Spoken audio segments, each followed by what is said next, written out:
Sir good evening. So आपण चालू करूया आजच्या कार्यक्रमला. सर मी Shubham Mahajan from MESA. MESA in the sense MESA is mechanical engineering student association.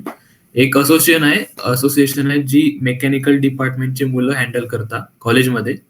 So आमची ऑर्गनायझेशन ऍक्च्युली हे करते की जे एक्स्ट्रा करिक्युलर ऍक्टिव्हिटीज आहेत मुलांमध्ये, for example social, technical, non technical जेही असो, त्यांना डेव्हलप करायचं, हे या ऑर्गनायझेशनचं मेन मोटिव्ह आहे. सो असंच आम्हीने हा एक इनिशिएटिव्ह घेतला, एक इव्हेंट तयार केलेला आहे की जेणेकरून आम्ही डिग्निटरीजचे इंटरव्ह्यू घेता. सो आणि याचा फायदा असा की ऍक्च्युली आजकाल आपण बघितलेलं आहे की रॅदर दॅन अभ्यास, दुसऱ्या मुलांना दुसऱ्या फील्डमध्ये पण खूप हे असतं. सो हे जे व्हिडिओज ते नंतर पाहतील तर ते तेव्हा त्यातून मोटिवेट पण होतील, इन्फॉर्मेशन पण गॅदर करतील आणि इन फ्युचर त्यांना खूप काम येतील. सो सर आपण सगळ्यात पहिले तुमचं खूप वेलकम करतो मी, आणि आपण स्टार्ट करूया आता. सो सर तुम्ही शॉर्ट मध्ये तुमचं इंट्रोडक्शन करू शकता का? Thank you, Shubham, and all the MESA team. I'm proud of you that you are organized such a platform to us. मला सांगावंसं वाटतं, माझं नाव Pandurang Vitthal Pawar. Basically I am from rural area, एकदम ग्रामीण भागातला आहे आणि माझे आई वडील शेतकरी. माझं शिक्षण बीकॉम पर्यंत मोठ्या हालाकीनं माझं शिक्षण बीकॉम पर्यंत झालं. त्यानंतर मग मी सर्व्हिस जॉईन केली. सर्व्हिस जॉईन करत असताना राज्यसेवा महाराष्ट्र पब्लिक सर्व्हिस कमिशनची मी परीक्षा दिली. ती परीक्षा देत असताना अनेक प्रसंगांना सामोरं जावं लागलं. ज्यावेळेस आम्ही शिक्षण घेत होतो, शिक्षण घेत असताना शिक्षणासाठी म्हणजे आई वडिलांकडे तेवढे पैसे नसायचे. मग आम्ही सुट्टीच्या दिवशी कुठेतरी शेतावरती कामाला किंवा रोजगार हमीच्या रस्त्यांवरती आम्ही कामाला जायचो. मग ते पैसे आम्ही इकट्ठा करायचो आणि ते पैसे एकत्र जमवून आमची कॉलेजची फी भरण्यासाठी असेल, आम्हाला गणवेश घेण्यासाठी असेल किंवा एसटीच्या पाससाठी असेल, आमच्या दैनंदिन खर्चासाठी असेल, ते पैसे आम्ही जमा करून आणि मग त्यातून आमचं हे सर्व म्हणजे शिक्षण पूर्ण झालं. शिक्षण पूर्ण झाल्यानंतर एमपीएससीची तयारी केली. एमपीएससीची तयारी करत असताना प्रामुख्याने 3 गोष्टी सर्वात महत्वाच्या आहेत. तुमचा जर आत्मविश्वास चांगला असेल, दृढ निश्चय असेल आणि कठीण परिश्रम करण्याची तयारी असेल आणि कोणतंही काम करण्याची जर तुमच्या मनामध्ये तयारी असेल तर तुम्हाला यश निश्चितच मिळतं.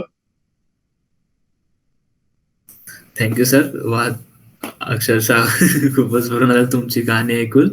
सर पुढचा प्रश्न तुम्हाला विचारायचा आहे. सर एक तुम्हाला असं मुख्य मोटिवेशन कुठून भेटलं जॉईन करायचं, म्हणजे एमपीएससी साठी तयारीला लागायचं?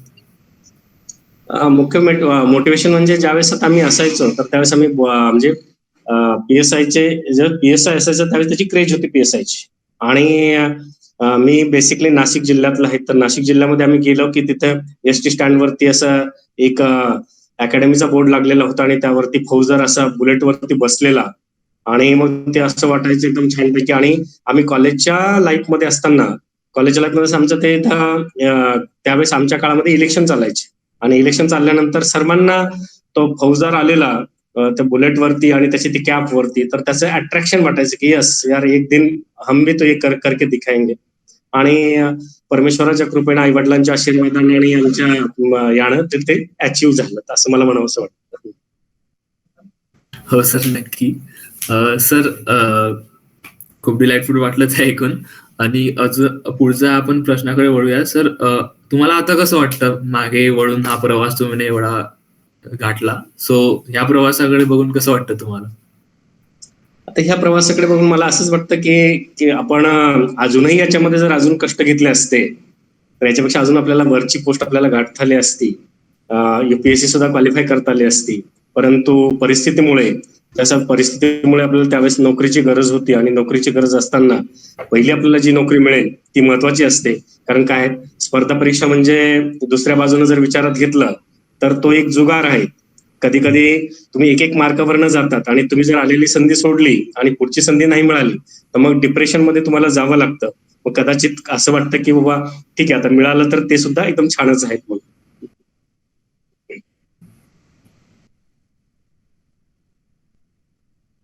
ओके सर अगदी बरोबर सर. आणि आजकाल आपण बघत आहोत की एमपीएससी साठी क्रेज अजून वाढले आहे. फॉर एक्झाम्पल आता सोशल मीडिया पण आला आहे आपल्याकडे मध्ये. सो जी इन्फॉर्मेशन पोहोचायला लागली आहे अबाउट करिअर बद्दल, सो प्रत्येकांना वाटतं युवकाला की ठीक आहे आपण सर्व्हिसेससाठी जायचं. सर तुम्हाला काय वाटतं की डिफरन्सेस काय आहे तुम्ही ज्या काळात एमपीएससी दिली आणि सध्या पुरती जी चालू आहे एमपीएससी, आणि तुम्ही युवकांना काय सांगसाल की ते तयारी करताय सो त्यांनी काय काय करायला पाहिजे? आता आता बेसिकली आता तुमचा जो मेसाचा जो प्लॅटफॉर्म आहे, तर मेसाच्या प्लॅटफॉर्म मध्ये you have the number of opportunity with you. जसं आता तुम्ही जर जीआरई केलं टॉफेल केलं, तर तुम्हाला करिअरच्या एमएस करण्यासाठी अब्रॉड सुद्धा भरपूर ऑपॉर्च्युनिटी आहे. दुसरं, तुम्हाला तुमच्या सुद्धा फील्डमध्ये चांगलं तुम्ही करू शकतात. इंडियामध्ये सुद्धा भरपूर सारे ऑपॉर्च्युनिटी आहेत. आणि ते करत असताना आता तुम्हाला फक्त जर एक स्वतःची क्रेज किंवा काहीतरी म्हणून जर सर्व्हिसेस करायचं असेल, तर येऊ नका. पण स्वतःची जर क्रेज तुम्हाला निर्माण करायची असेल, काहीतरी वेगळं करून दाखवायचं असेल, तर सर्व्हिसेससाठी निश्चितचपणे प्रयत्न करावा. त्यामध्ये आता जर तुम्ही आता जर ट्रेंड बघितला, जेवढे मॅक्झिमम आय-ए-एस आणि आय-पी-एस ऑफिसर जे आहेत ते मॅक्झिमम IITians आहेत. IITians सुद्धा इकडे येतात. तर ते येतात म्हणजे कशासाठी की इथे क्रेज आहेत, एक पब्लिकची सर्व्हिस आपल्याला करायला मिळते, जनतेची सेवा करायला मिळते, आपल्या डोक्यामधल्या असलेल्या कल्पना आपल्याला राबवायला मिळतात आणि त्या जनसामान्यासाठी राबवायला मिळतात. आणि तुम्ही जर एखाद्या कंपनीमध्ये किंवा कॉर्पोरेट सेक्टरमध्ये गेला तर त्या विशिष्ट फील्डसाठी असतात. परंतु तुमची एखादी संकल्पना जर तुम्ही पब्लिक सर्व्हिसेसमध्ये जर राबवली तर ती थ्रूआउट वर्ल्डमध्ये किंवा थ्रूआउट तुमच्या त्या याच्यामध्ये सिस्टममध्ये ती अडॉप्ट केली जाते. त्यामुळे सर्व्हिसेसमध्ये जॉईन करायला एकदम म्हणजे ज्यांना असं वाटतं की आपल्याला सर्व्हिसेस जॉईन त्यांनी करायलाच पाहिजे, त्याच्यामध्ये काही अडचण नाहीये. परंतु तुमचं जे टेक्निकल नॉलेज आहे, टेक्निकल नॉलेज आता तुम्ही एवढ्यापर्यंत आता 12वी केली, 12वीच्या नंतर तुम्ही जी मेन दिली, जी ऍडव्हान्स दिली, त्यानंतर तुम्ही ह्या परीक्षेमध्ये म्हणजे इंजिनिअरिंग करता आहात, तर ते तुम्हाला टेक्निकलचं जे नॉलेज आहे, टेक्निकलचं नॉलेज तुम्हाला इकडच्या सर्व्हिसेसमध्ये उपयोगात येईल काय? किंवा आता मी एवढं नॉलेज घेतलं, पुन्हा तुमच्यामध्ये असं डिफरन्शिएट व्हायला नकोय की मी तर टेक्निकल फील्डचा माणूस आहे आणि मला इकडे सर्व्हिसेसमध्ये जायचं आहे. तर मग तुमचं डिफरन्शिएट तुमच्या मनाची एकदम एकाग्रता करून आणि मनाची निश्चितता करून सर्व्हिसेसमध्ये यायला काही अडचण नाही, असं मला वाटतं. हो सर, अगदीच. सर तुमच्या जी कॉलेज लाईफ होती, ऑफकोर्स आता आमची पण कॉलेज लाईफ चालू आहे, आम्ही पण हळूहळू गोष्टी एक्सपिरियन्स करत आहे. काही इव्हेंट्स म्हणा किंवा रिलेटेड पण असतं, काही क्लब्स रिलेटेड असतं. तुमच्या कॉलेज लाईफ मध्ये असं काही इव्हेंट जो तुम्ही सांगू इच्छिता की असं काही झालं असेल, मे बी काही इव्हेंट? कॉलेज लाईफ मध्ये असताना आता एकतर आम्ही ग्रामीण भागातून यायचो. कॉलेज आमचं जवळपास 10-11 किलोमीटरवरती असायचं. त्यावेळेस आम्हाला एसटीची सुद्धा सुविधा नसायची. आणि ज्या कॉलेज लेवलला ज्या इव्हेंट चालतात, फॉर एक्झाम्पल गॅदरिंग्स किंवा बाकीच्या ज्या काही इव्हेंट चालतात, त्या इव्हेंट्समध्ये आम्ही शक्यतो फार दुसरं म्हणून आम्ही सहभागी व्हायचो. परंतु सांगायला वाटतं की आम्ही कॉलेजच्या मी NSS मध्ये आम्ही भाग घेतलेला. त्यानंतर कमावो शिका योजनेमध्ये सुद्धा मी पार्टिसिपेट झालो होतो. आणि त्याच योजनेच्या अंतर्गत प्रौढ शिक्षण योजना जी आहे, जी गावागावांमध्ये चालवायची, तर आमच्या काळामध्ये त्यावेळेस विडी कारखाने होते. त्या विडी कारखान्यांमध्ये मी FY पासून तर M.Com पर्यंत, मी M.Com सेकंड इयर पर्यंत मी शिक्षण घेतलं. तिथपर्यंत मी म्हणजे विडी कारखान्यांमध्ये ज्या स्त्रिया आणि पुरुष असं जे निरक्षर होते त्यांना मी माझ्या कॉलेज लाईफ मध्ये मी साक्षर बनवलं. आणि ती मला वाटतं की छानपैकी आजही ते लोक वयोवृद्ध झाले, ते मला भेटतात आणि सांगतात की तुमच्यामुळे मला लिहायला वाचायला यायला लागलं.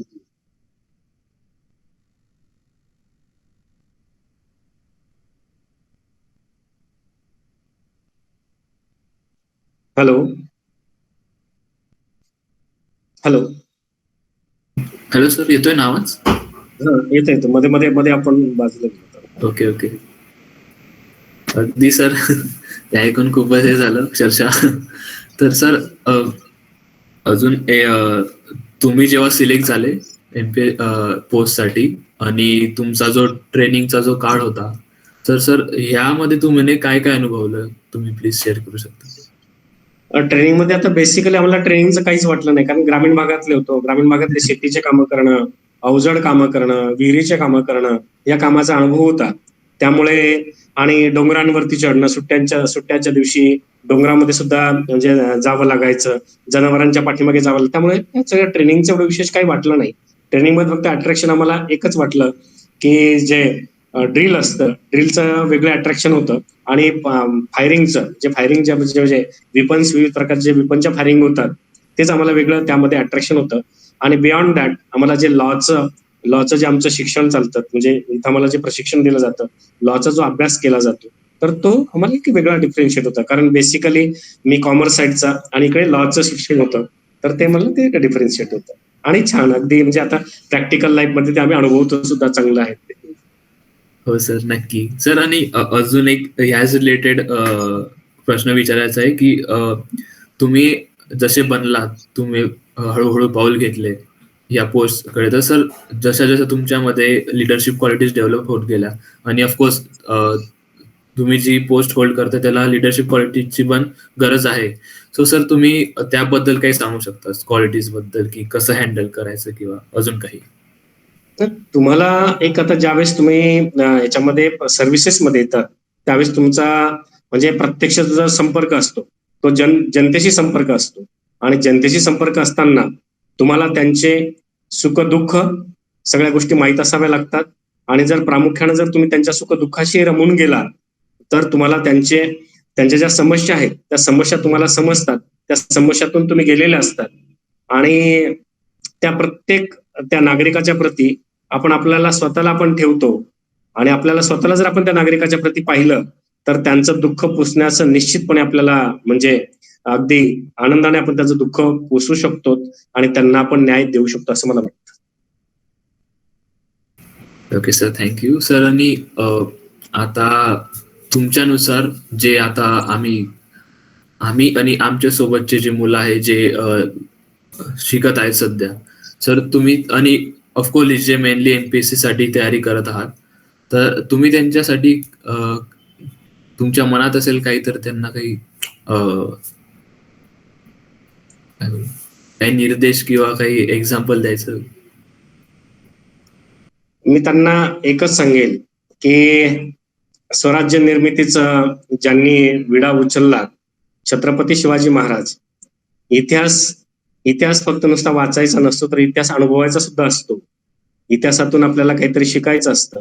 जर आपण आजपर्यंत जर विचारात घेतलं, छत्रपती शिवाजी महाराजांनी ज्यावेळेस पहिलं म्हणजे त्यांनी सवंगडी निर्माण केलं, आणि सवंगडी निर्माण केल्यानंतर त्यांचं ध्येय एकच होतं की मला काय करायचं, ते एक स्वराज्य निर्माण करायचं आहे.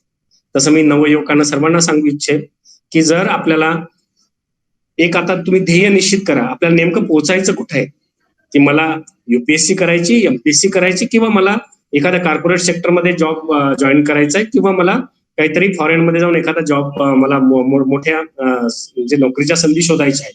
आता तुम्ही ते जर निश्चित केलं आणि त्या पद्धतीने जर तुम्ही आता अभ्यासाला लागलात, तर तुम्हाला सांगतो निश्चितपणे ध्येय निश्चित तुमचं गाठता येईल.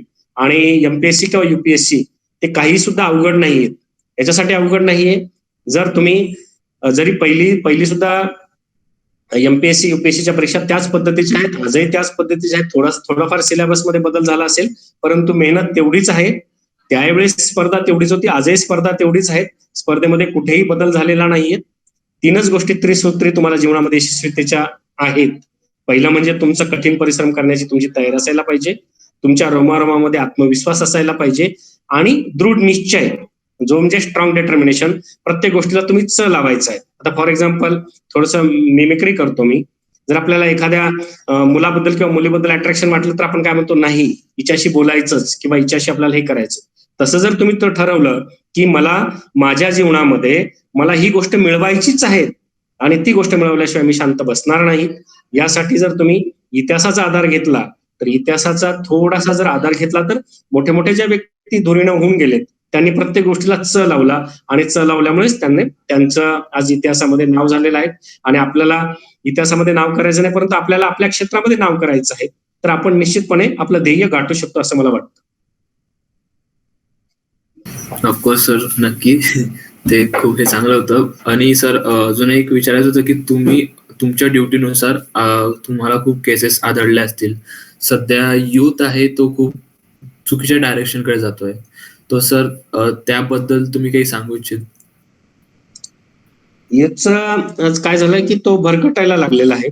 त्यांना असं वाटतं की थोडीशी आपण आता आपलं इंजिनिअरिंग कंप्लीट झालं की आपल्याला लगेच जॉब मिळायला पाहिजे आणि पिक्चर किंवा याच्यावरती सगळं पाहून त्याला अर्ध्या रात्रीत म्हणजे श्रीमंत होण्याचे स्वप्न त्याला पडतात. तर मला असं वाटतं की श्रीमंती किंवा पैसा हा एका रात्रीत किंवा अर्ध्या रात्रीत ते काही मिरॅकल नाही. ते कष्ट करूनच तुम्हाला मिळवावे लागतात आणि त्यासाठी तुमचा एक साईबाबांचं एक ब्रीद वाक्य आहे, श्रद्धा आणि सबुरी. तर you must have to faith inside you and patience. Faith आणि पेशन्स जर तुमच्याकडे असेल तर तुम्हाला कोणत्याही क्षेत्रामध्ये कुठेही अवघड जाणार नाहीत असं मला वाटतं.